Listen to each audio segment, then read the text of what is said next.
Assalamualaikum warahmatullahi wabarakatuh. Selamat pagi.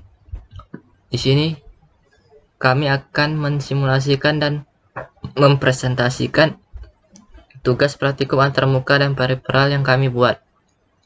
Di sini kami membuat judul atau mempunyai judul perancangan, desain dan pengembangan sistem otomasi pada proses percetakan plat kendaraan bermotor. Di sini saya akan memperkenalkan anggota-anggota kelompok 3, yaitu pertama Riki Putra Sardika, yaitu saya sendiri, dan kedua teman saya yaitu Labik Al-Hanif dan Muhammad Riyandi Kurniawan. Teori dasar otomasi. Elemen dasar sistem otomasi terdiri dari 3 elemen dasar, yakni daya atau power untuk menyelesaikan proses dan mengoperasikan sistem. Yang kedua, program instruksi untuk mengarahkan atau mengatur proses. Yang ketiga, sistem kendali untuk melaksanakan instruksi. Jadi sesuai bagan, power mengisi ketiga program instruksi, kontrol sistem, dan proses sebagai energi atau power agar ketiga tersebut beroperasi dengan baik. Lalu setelah power masuk ke program instruksi, akan berisi suatu program atau proses yang akan dijalankan. Lalu setelah mempunyai program, akan disalurkan ke kontrol sistem. Kontrol sistem tersebut bertugas untuk melaksanakan instruksi yang telah diberikan pada program instruksi tersebut.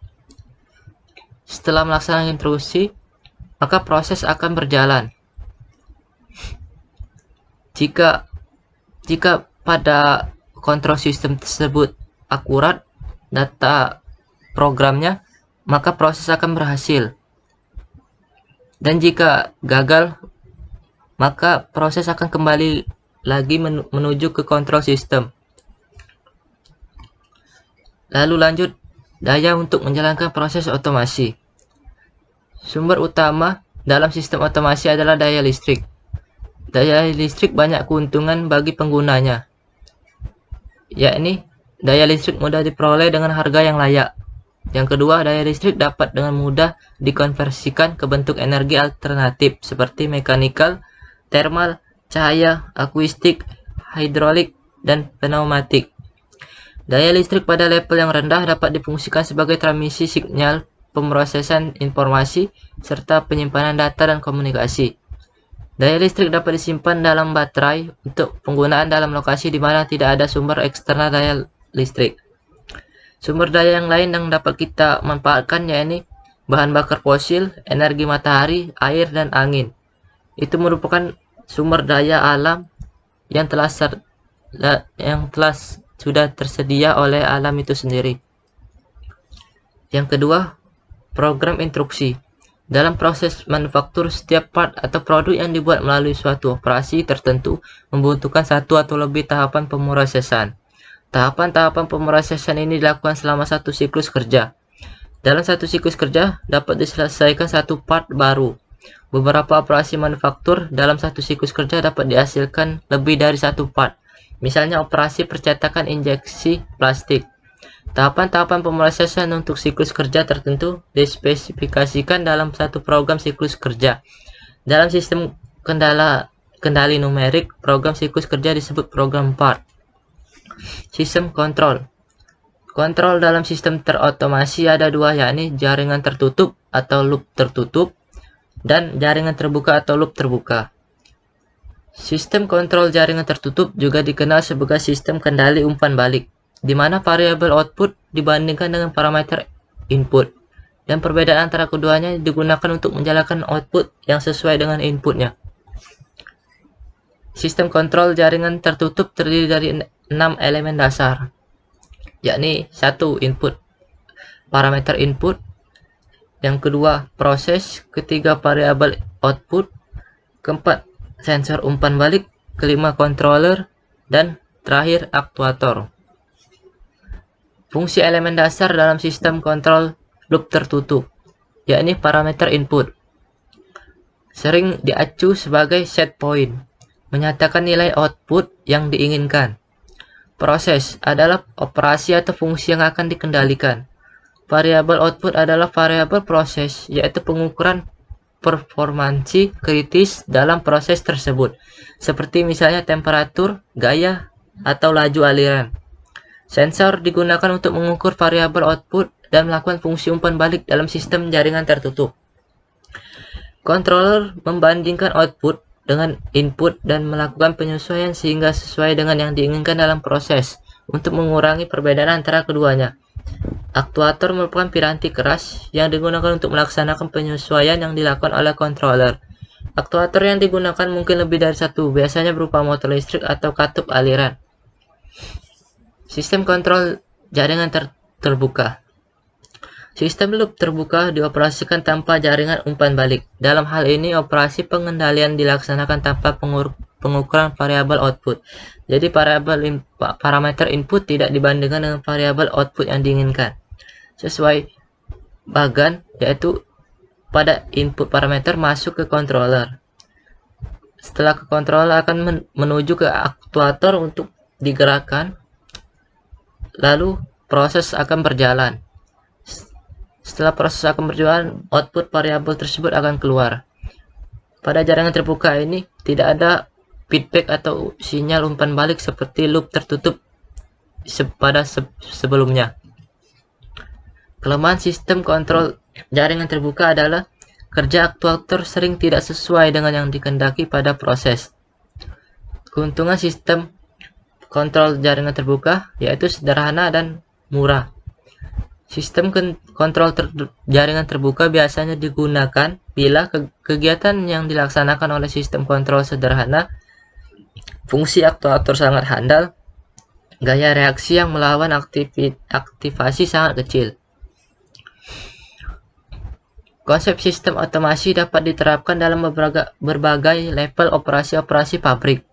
Terdapat 5 kemungkinan level otomasi dalam pabrik produksi, yaitu level peralatan, level mesin, level sel atau sistem, level pabrik, dan level perusahaan.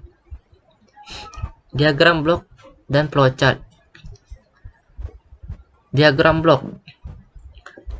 Gambar di atas merupakan diagram blok dari simulasi percetakan plat nomor kendaraan. Simulasi akan berjalan jika ada power supply sebagai tegangan atau power pengisi untuk menjalankan instruksi sesuai rangkaian yang dibuat. Tegangan tersebut dialirkan menuju controller Arduino Uno dan mesin press. Lalu pertama kita input nomor plat kendaraan di keypad. Input tersebut akan masuk menuju controller Arduino untuk dibaca. Saat dibaca oleh controller, maka akan dikeluarkan melalui tampilan LCD. Setelah data yang diinputkan akurat sesuai dengan tampilan di LCD, maka controller mengirimkan data tersebut untuk melakukan proses percetakan melalui mesin press. Dan hasil plat kendaraan pun selesai. Lalu flowchart. Gambar di atas merupakan flowchart dari simulasi percetakan plat nomor kendaraan. Jadi untuk menjalankannya, pertama kita mulai atau run terlebih dahulu rangkaian telah kita buat di aplikasi Proteus. Lalu kita input angka dan huruf nomor plat yang diinginkan. Misal BG 2000 AY. Lalu klik OK pada keypad dan mesin press plat pun akan memproses. Jika berhasil, maka input tersebut akan muncul di LCD. Sedangkan jika gagal, maka perlu dilakukan pemeriksaan ulang pada rangkaian lalu menginput kembali di keypad. Setelah muncul di LCD, plat nomor kendaraan tersebut siap dicetak. Lalu selanjutnya perancangan simulasi rangkaian akan dilanjutkan oleh teman saya yaitu Labik Al-Hanif. Baik, terima kasih Saudara Riki. Akan saya lanjutkan ke perancangan simulasi rangkaian. Jadi di sini sebelumnya kami tekankan bahwa kami hanya akan membuat gambaran umum cara kerja sistem otomasi percetakan plat nomor kendaraan bermotor menggunakan software Proteus 8 dikarenakan keterbatasan yang ada pada software tersebut. Jadi di sini alat yang kami gunakan ada laptop tentunya, software Proteus dan software Arduino IDE. Untuk komponen ada Arduino Uno, ada keypad phone, ada LCD, ada motor stepper, ada IC L293D, dan IC PCF 8574. Next slide, cara kerja sistem rangkaiannya. Secara umum dibagi jadi 3, yaitu input, proses, dan output. Jadi pertama, di input, operator akan menginput nomor plat yang ingin dicetak melalui keypad, dan inputan yang terbaca akan diproses oleh controller dan ditampilkan melalui interface LCD. Pada bagian proses, setelah mengklik OK, alat akan melakukan proses menyusun lempengan dan kepingan besi nomor plat yang akan dipres atau dicetak secara otomatis. Juga proses peletakan plat dengan mesin pres akan secara otomatis melakukan proses percetakan. Terakhir, pada bagian output, notif proses selesai akan ditampilkan melalui LCD, kemudian hasil percetakan plat kendaraan bermotor akan dikeluarkan dari mesin. Next, ini adalah rangkaian keseluruhan simulasi. Oke, kita langsung saja ke video simulasinya. Bisa kita perhatikan, simulasi telah dimulai.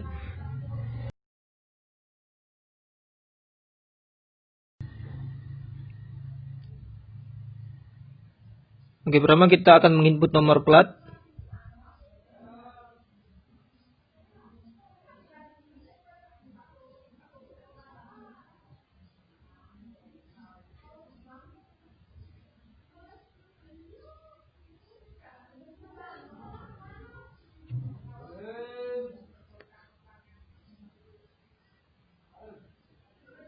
Setelah selesai, kita ketik OK.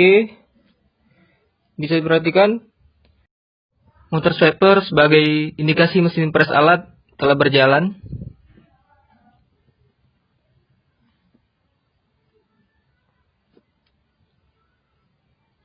Baik, percetakan selesai. Next, di sini ada tabel perbandingan antara sistem manual dan sistem otomasi yang telah kami buat. Kalau di sistem manual tidak terdapat interface, di sistem otomasi kita gunakan interface LCD.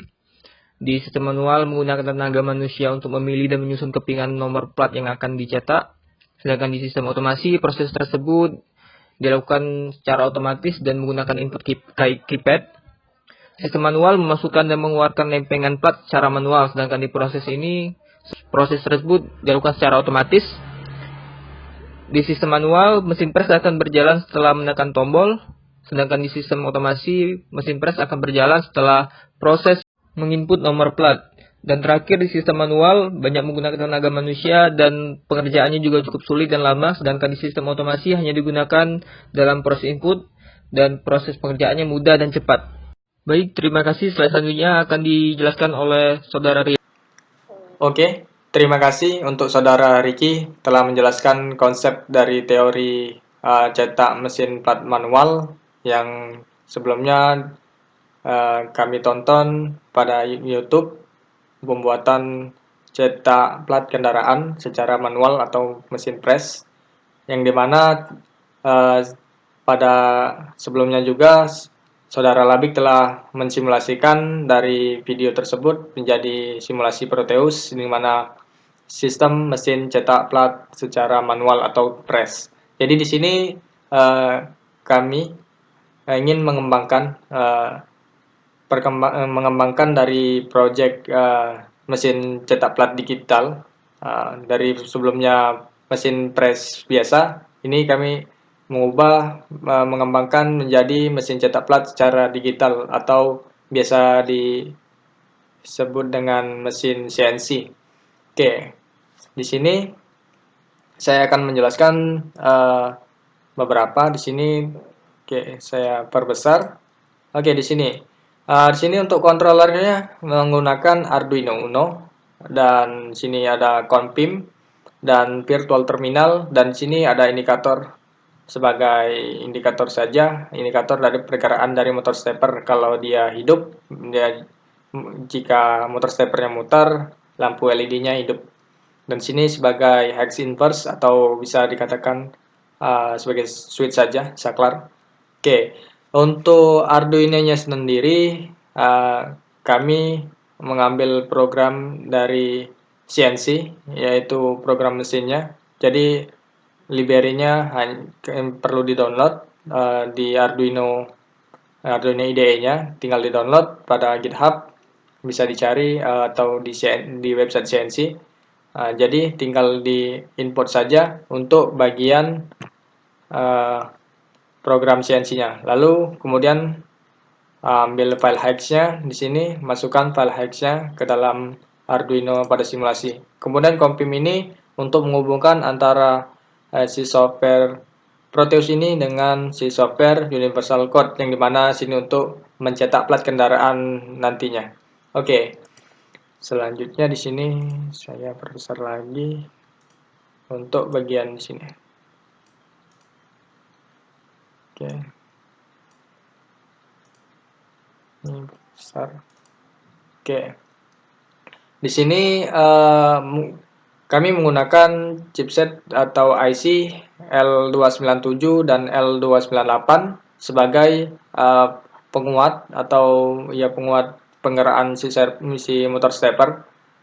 Oke, di sini untuk motor steppernya terdapat 3 sumbu X, Y, dan Z, di mana pada program sini software UGS ini jadi membuat pola titik plat kendaraan itu menjadi 3 dimensi, yang dimana pembentukannya akan menjadi pola 3 dimensi. Oke. Untuk ini langsung saja saya simulasikan. Oke. Ya kan? Oke, ini telah berjalan di virtual terminalnya, aktif. Kemudian di sini konektornya sudah aktif di VSPE. Lanjut, di sini nyalakan mesin atau mesin cetaknya untuk universal code-nya. Oke, di sini telah terbaca, programnya telah masuk. Oke, sembari menunggu. Ini merupakan mesin cetak untuk plat kendaraan nantinya. Oke. Nah, di sini ada juga terdapat controllernya, bisa digerakkan si motor steppernya, motor stepper yang ada di sini. Jadi fungsi motor stepper di sini sebagai sebagai untuk putaran si mesin bornya atau drill bor, tapi bornya dalam bor tumpul untuk membuat si plat itu menjadi plat timbul. Kalau dia lancip akan menjadi bolong platnya. Jadi menggunakan plat yang tumpul untuk membuat titik-titik atau pencetakan si plat tersebut. Oke, pertama telah di posisi 0. Nah, kemudian sebelum memasukkan itu, sini awalnya membuat sebuah file yang dimana file SVG, yang dimana yang untuk seperti file pada umumnya file gambar, atau pertama kita bisa buat di Inkscape, buat teks, kemudian tulis apa yang ingin dicetak seperti BG, yang BG plat kendaraan ini. Kemudian setelah selesai di save maksudnya, kemudian di format SVG. Kemudian format SVG itu akan dilanjutkan ke software JS-Card ini, yang dimana akan yang mana akan dibuatkan G-code program yang untuk dimasukkan ke UGS Universal Code ini untuk dicetak. Oke, sini bisa diatur sendiri berapa yang ingin diperlukan untuk besar atau kecil. Sini memakai outside dengan ukuran 0,125 untuk pembuatan cetaknya ini, yang garis kuning ini, pembuatan huruf dan angka.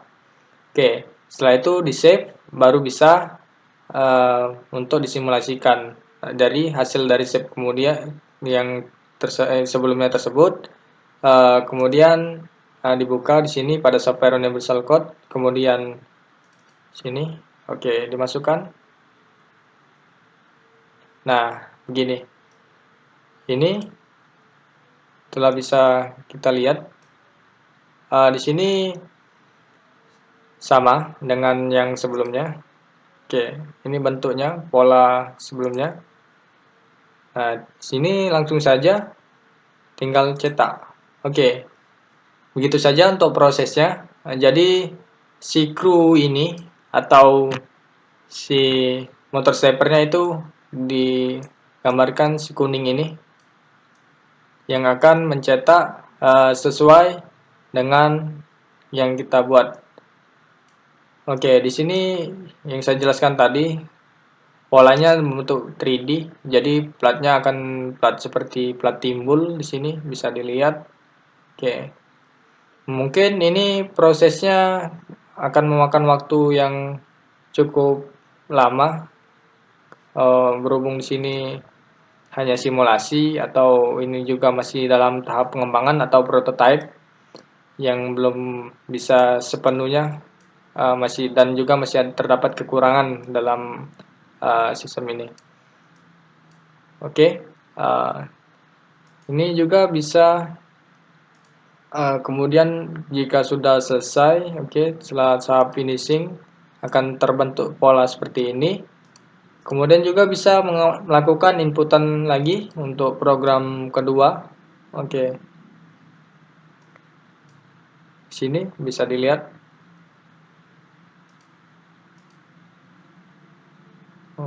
Plat 2. Oke, dia tabrakan dengan plat awal. Nah, oke, itu saja contohnya. Jadi yang tadi jadi harus dimatikan dulu mesinnya baru bisa memasukkan si inputan untuk inputan selanjutnya. Jadi biar tidak tabrakan dari program awal dan program selanjutnya. Oke, saya Muhammad Riyandi Kurniawan. Baiklah, itu saja yang bisa saya sampaikan pada kelompok 3 ini tentang mesin cetak plat kendaraan.